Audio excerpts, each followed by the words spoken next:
રોટલી બોટલી બનાવી તો આપો. હું આપો રોટલી બોટલી?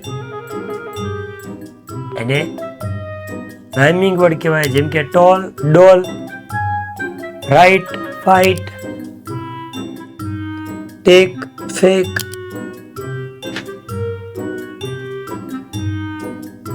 આને કહેવાય રાઇમિંગ વર્ડ. બધી પોએમની અંદર કમ્પલસરી રાઇમિંગ વર્ડ તમને આપેલા હશે. હજી રાઇમિંગ વર્ડને નોર્મલ ભાષામાં સમજવું ત્યારે તમે સિનિયર કેજી જુનિયર કેજીમાં ભણતા ત્યારે એક તમને સરસ મજાની 2-3 કવિતા આવતી. એક બિલાડી જાડી, એણે પહેરી સાડી, જાડી ને સાડી, એને કહેવાય રાઇમિંગ વર્ડ. એવી જ બિલાડીની એક સરસ મજાની કવિતા આવતી.